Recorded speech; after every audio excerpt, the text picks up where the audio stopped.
Ito na naman ang mainit na balita mula sa mundo ng politika. Isang nakakabiglang balita ang gumulantang sa publiko ngayong araw. Ayon sa ulat, si Unang Ginang Lizato Nasmag sa isinugod umano sa ospital matapos ang isang tensyonadong araw sa palasyo. Ayon sa mga ulat na kumakalat online, tila may kinalaman umano ito sa isang kontrobersyal na revelasyon kaugnay kay President Kuting ng Norte Jr. Sa gitna ng isang pribadong pulong umano sa loob mismo ng Malacanang, isang hindi inaasahang dokumento ang isiniwalat na sinasabing naglalaman ng sensitibong impormasyon hinggil sa administrasyon. Ilang insider ang nagsasabing tila naapektuhan ng husto si Ginang Marcos sa nasabing pagbubunyag.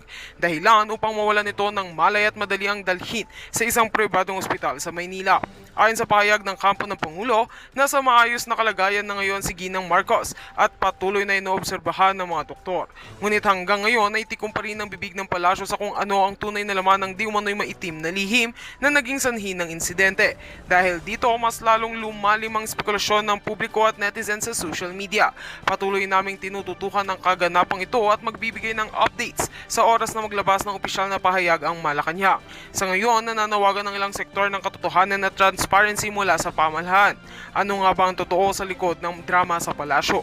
At yan nga ang mabalitang ating pagkakatutukan, at kung bago ka pa lamang sa aking channel ay huwag kakalimutan mag-like, share and subscribe para updated ka sa aming mga bagong balita dito sa Tatak Pinas.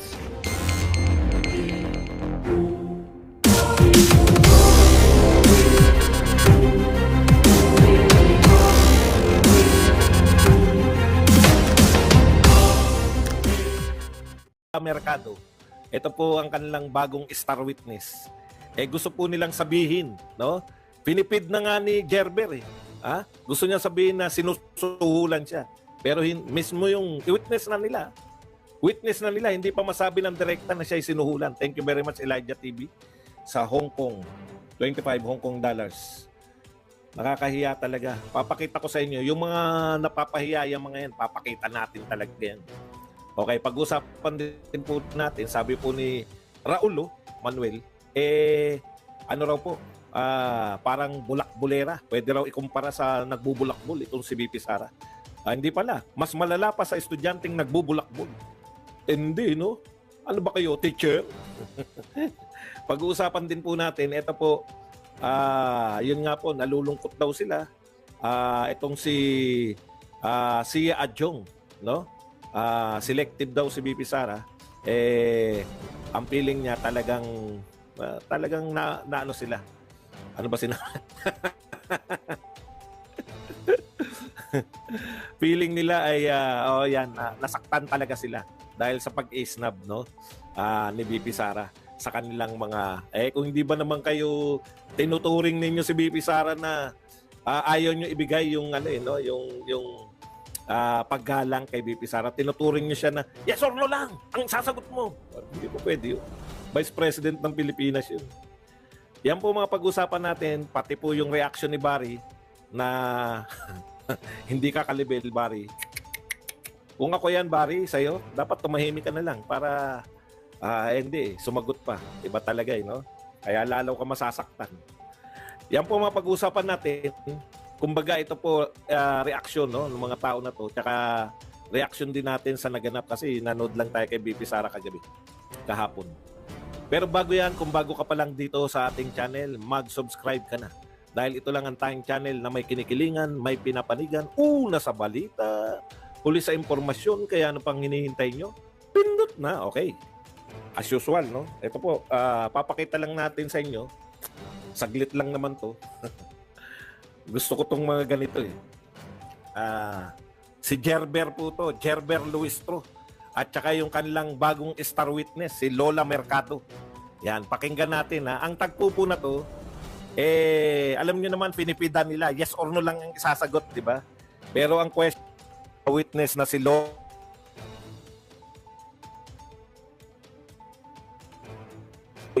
BP Sara ay sinuhulan siya. Okay, pakinggan natin ang pagkapahiya ni Gerber. So, lang sa And then recently you mentioned that it was only once that I had this case with the ombudsman. Do you confirm? Yes. And you also made mention that you wish to protect yourself. Do you confirm? Yes. And the reason, ma'am, is because you believe that that envelope is a bribe. Do you agree with me? Because otherwise, Tignan nyo ha. Dinerecha na. Bakit nawala yung audio ko? Grabe naman. Bakit naman nawala? Hindi nyo napakinggan?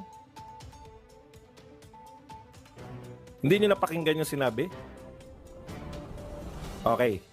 So, dinerecho na ng tuloy-tuloy. Kayo ba ay natetreten kaya hindi nyo binubuksan kung ano yung laman? Di ba? Kayo ba ay hindi nyo napakinggan? Grabe naman. Ulitin natin. Tignan nyo po kung paano magtanong ha. Parang gusto talaga nila sabihin na bribe ako ni BP Sara. And you did not open the envelope because you feel so uncomfortable. Do you confirm? Yes. And then recently you made mention na it was only once that I had this case with the ombudsman. Do you confirm? Yes. And you also made mention that you wish to protect yourself. Do you confirm? Yes. And the reason, ma'am, is because you believe that that envelope is a bribe. Do you agree with me? Tumigil si Lola. Because otherwise, you will not appreciate the job as difficult. You will not uncomfortable opening what you believe is allowance. You will not be thinking about the ombudsman case. You will not be thinking about protecting yourself. The reason why you are considering all these concerns is because you believe that the envelope is a bribe. Do you agree? Yes or no, ma'am? It's kind of harsh word to use Harsh word to use. because if Or should I say, it is a means to influence your decision being the home? it could be. You said yes to that? You said it could be. I wish to manifest, Mr. Chair. Nakita nyo po, no? Sarili na po nila. No? Ang pinapoint out ko lang dito, sarili na nilang, kasi hindi ko talaga hindi ko talaga napakinggan. May mga nagsabi lang po. Alam nyo po, yung mga ganyan, madali lang pong pag sa korte na po yan, halimbawa, siyempre pag impeachment court po, tapos eto ang testigo nila, madali lang po yan palabasin na hindi niya naman pala daw binuksan. Pinipid kasi ni Gerber eh. Ang napahiya po dito si Gerber. Kasi ang tindi ng projection yan eh, na siya ay contestant ng declamation contest. Di ba? Pinid mo na lahat, kaya mo ba hindi binubuksan dahil ang pakiramdam kung ano-ano. Tapos sa biglang tanong, yes or no pa lang ha. Alam niyo po, hindi po korte yan. Yan ang malaking pagkakaiba nila eh. Hanggat maaari, kung maipapaliwanag ng mga resource person ninyo, yung gusto nilang sabihin. Kasi wala naman kayo sa korte. Hindi rin naman debate na, sa debate po kasi, yung mayroon pong ganun, yes or no lang ang isasagot mo pag panahon ng interpolation. Ang point lang dito, sarili nyo ng testigo laban kay BP Sara. Hindi pa nakaharap si BP Sara. Una, wala naman siyang sinabi na direkta. Direkta si BP Sara nagbigay? Hindi naman eh. Galing, may nagsasabi, yung nagbibigay sa kanya, galing yan kay BP Sara. Hindi nyo po matetrace yan. Ano sabi ni BP Sara? Asan yung paper trail na galing sa akin yan? Di ba? Kasi nalalabuan ako nung nakita ko to, ay ganyan lang pala sinabi. Kaya kita nyo, hindi nila mabanggit na sinuhulan siya si Lola Mercado, sinuhulan ni BP Sara. Kahit yung mga press na alam natin na kalaban ni BP Sara, hindi nila masabi na may headline na BP Sara nanuhol. Walang ganun. BP Sara bribe. Wala po ako nakitang headline na ganun. Kasi mabigat po yun. Vice President ng Pilipinas yan. Kahit na yun yung gustong sabihin ni Bergil, yes or no na lang isasagot, hindi pa. Hindi nakisama sa script. Pero ganun pa ma'am, binanatan pa rin siya ni BP Sara. Kaya kasi nibak eh. Alam niyo po ba kung magkano lang yung pinag-uusapan natin na pinalalaki nila ng gusto? 450,000 lang. Ni wala pa pong kalahating milyon. Wala pa pong kalahating milyon. Bilyon-bilyon ang mga pinag-uusapan nating nawawalang pondo. Ang binibintang kay BP Sara, wala pa pong kalahating milyon. Grabe, no? Hirap na hirap. Tama sa BP Sara. Hirap na hirap itong mga tao na to na maghagilap ng ikakaso nila kay BP Sara. Wala talaga eh. Wala talaga silang mapiga. Mamaya pupunta po tayo ron sa kanilang chairman, si Chairman Chua. Sa interview niya naman dito sa mga dyaryo-dyaryo, sa balita sa dyaryo. Kasi napakasimple po. Lahat po ng mga kinasuhan na impeachment, kahit po yung mga hindi nakapasa, meron binibintang. Basic po yun. Ano ang binibintang ninyo kay BP Sara? Eto nga, hindi mapagbintangan ni Lola Mercado. Hindi niya masabi na sinuhulan siya. Ang tanging nasasabi niya, tumatanggap siya ng 50,000. Magkano yung kabuuan na yan? 450,000. Kung talagang nang i-influensya si BP Sara, anong kumpanya yan? Imbestigahan niyo yung kumpanyang na-influensyahan. Di ba? Anong kumpanya yung binulong sa kanya ni BP Sara na eto pera para paboran mo to?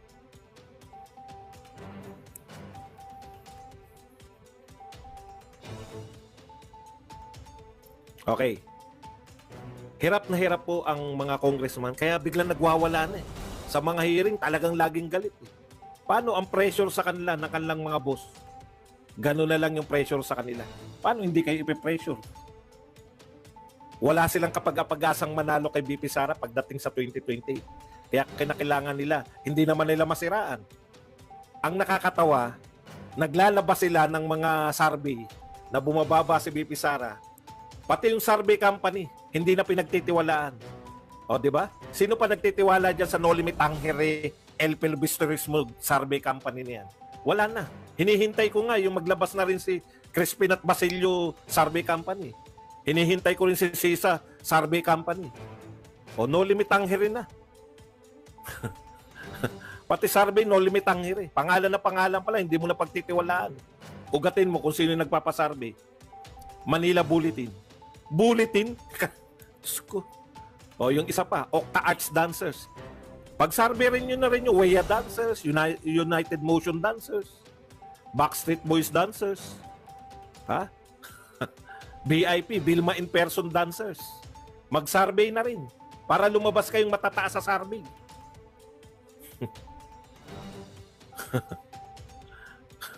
Punta tayo rito kay Barry muna. Kasi ito yung nauna rito eh.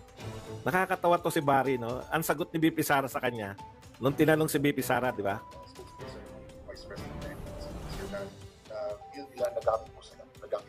Sa tanong kay BP Sara na nagamit, no? Di ba? Tinanong si BP Sara, ano po masabi nyo kay Barry Gutierrez na feeling daw nila nagamit sila ni BP Sara? Hindi na nga pinag-uusapan ngayon si Lenny dahil ang mga pinag-uusapan na ngayon yung mga video, sino yung amo nila Castro, nila Trillanes at saka niya, no?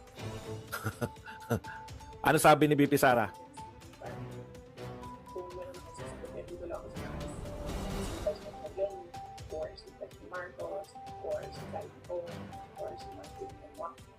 Tignan nyo ha. Hindi ko nasasagutin si Barry.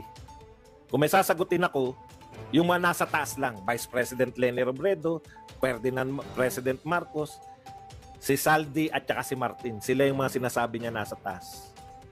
Kawawa ka naman, Barry. At dahil naghimutok si Barry, eto po ang sabi ni Barry, pasensya na po, ganyan lang po talaga kami dito sa baba. Nakikipag-usap sa lahat. Di ko po kasi alam na di pala dapat namin sinusubukan kausapin kayong mga nasa taas. Sorry na po ma'am o prinsesa pa po dapat. Alam mo, Barry, lalo ka lang nakakahiya. No? Inilagay ka lang sa sarili mong lalagyan. Kung yung amo mo nga hindi nagsasalita laban kay BP Sara. Si Leni Robredo hindi nagsasalita laban kay BP Sara. Ikaw dakdak ka ng dakdak. Nilagay ka sa tamang lalagyan mo, hindi kita sasagutin dahil wala ka naman. Wala ka namang bilang. Di ba? Wala ka namang bilang. Napahiya. Ay, ganun po ba, mahal na prinsesa? Utot mo. Manahimik ka muna, Barry, para hindi ka mas lalong nakakahiya. Oo, prinsesa siya. Bakit? Ay, di lalo ka napahiya. Ang turing namin sa kanya, mahigit pa sa prinsesa. Tapos ikaw, e-epal ka? Yun yung problema ng mga may-epal. Mapapahiya talaga. Hindi mo ikasisikat yan, Barry. Okay, eto naman po. Si Adjong. Alam mo, sakit na sakit si Adjong kasi siya yung sponsor eh. No?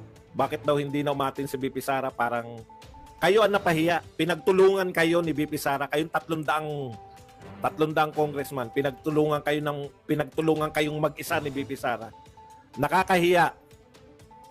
Hiyang-hiya kayo sa sarili nyo.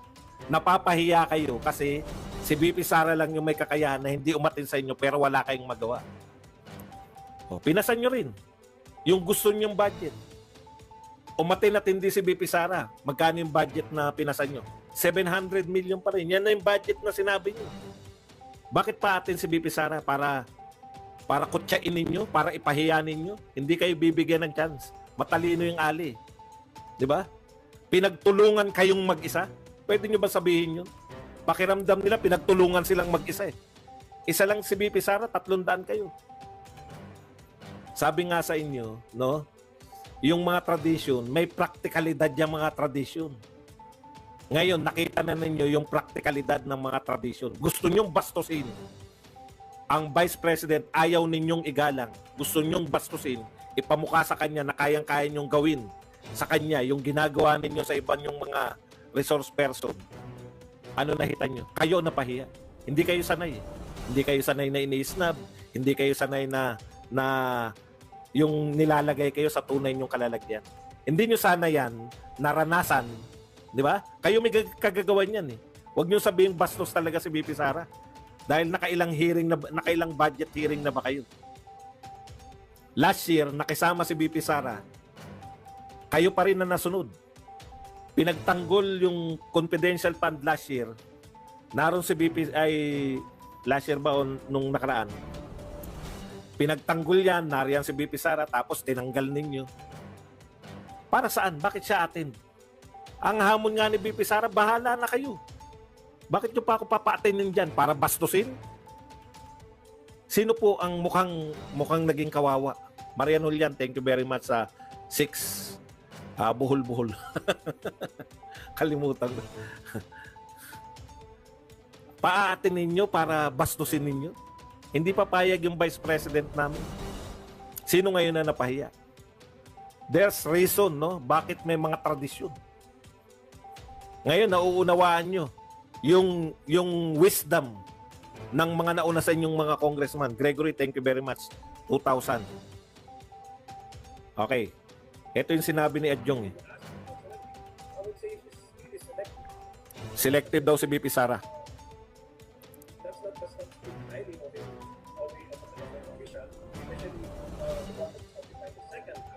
Hindi raw yan gawain ng second highest official. Yung ginagawa nyo hindi gawain. Hindi nyo siya ginalang eh.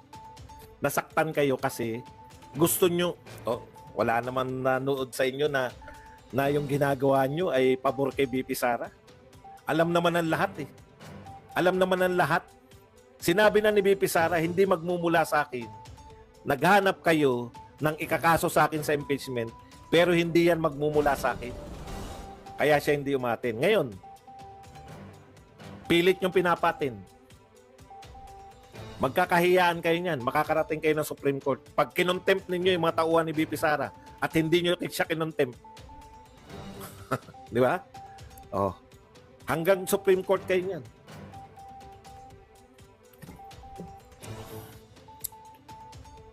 Matataplaugan kayo. Okay. Punta tayo rito kay ano. Meron lang po tayo rito ng ano. Sabi nito, eto lang muna. Yung sinabi ni Manuel. Inisa-isa niya, hindi umaten si BP Sara. Inisa-isa niya yung kung kailan hindi umaten. Kaya ang konklusyon ni Manuel, mas malala pa sa estudyante nagbubulakbol si BP Sara. Pero hindi natatawa si Adjong eh. Nakasimangot pa rin si Adjong. Alam po ninyo, eto sa totoo lang kinukumpara nyo yung estudyante si BP Sara na nagbubulakbol. Eto analogy ko naman. Huwag na tayong lumayo sa DepEd. Yung pamiting ninyo dyan, no? Kung ikukumpara nyo si BP Sara, kasi ganito sinasabi nila eh. Pinapatawag namin ng Vice President, hindi dumadalo. Parang bulakbol na estudyante. Bakit teacher ba kayo? Pag yung teacher yung pwedeng magsabi sa estudyante na siya ay bulakbol, yung mas mataas sa kanya, teacher. Di ba? Okay. Nagpapatawag kayo ng, ito talaga, totohanan to Bigyan natin kayo ng magandang halimbawa. Yung po bang presidente ng Pilipinas, sinasalang niyo yung budget sa Congress? Opo, sinasalang po. Umaattend ba yung presidente ng Pilipinas? Hindi. Hindi rin umaattend. Yung nasasaktan ba kayo pag hindi umaattend yung presidente ng Pilipinas? Hindi po. Hindi sila nasasaktan. In fact, ipinapasa nila kaagad. Hindi nila tinatanong yung mga representative kung para saan to, bakit kami confidential fund. May confidential fund din ba yung Office of the President? Meron po. In fact, yung mas mababa pa sa Office of the Vice President, yung department, iba't ibang departamento under ng Office of the President, meron din silang confidential fund. Meron din. Meron din pala. Nanghingi ba yung House of Representative ng anong tawag diyan? Paano ginastos yung confidential fund ng mga iba't ibang departamento? Hindi nanghingi ang House of Representative. Sino lang ang hiningan nila sa COA? Vice President lang, ni hindi sila nagpanggap. Halimbawa, kung ako kasi yan, no, para ipakita ko na fair ako, pag sinabi sa akin ng Vice President, sinisingle out nyo kami. Hindi po, Madam Vice President. Katunayan, hiningan din namin ng confidential fund report yung PNP, yung DILG, yung Department of National Defense. Kung ako namumuno dun, hindi. Pinamumukha ng pinuno ng HOR. Makapangyarihan kami. Kaya naming isingle out ka. Office of the Vice President lang, COA, pengi kami. Bakit po hindi, kung ako naman COA, bakit hindi nyo po hingan din yung ibang ayaw namin? Hindi naman si Vice President yan. Kaya wag nyo sabihin na patas-patas kayo dyan. Wag nyo rin sabihin na hindi nyo pinag-iinitan si Vice President. Pag initan nyo, mas mababa kayo sa Vice President. Ipinamumukha lang sa inyo ni BP Sara ngayon kung ano lang kayo. Sa analogy nito na parang nagbubulakbol na estudyante. Mali po yan. Ganito po yan para mas maunawaan nyo. Anong tawag sa pinakamataas sa region sa DepEd? Regional Director ng DepEd. Ikaw, PTA ka. PTA ako ng isang, halimbawa, San Andres Bukid Elementary School. PTA ng Section 1, Grade 6 Section 1. Regional Director ng NCR. Pinadala ko sa meeting. Para lang maunawaan yung ginawa nila kay BP Sara. Pinadala ko sa meeting yung Regional Director. Natuwa yung Regional Director. Baka kaiba tong PTA na to. Section 1, Grade 6 Section 1. Pumunta dun out of curiosity siguro. Di ba? Pinakamataas siya sa buong NCR. Pinatawag siya ng San Andres Bukid.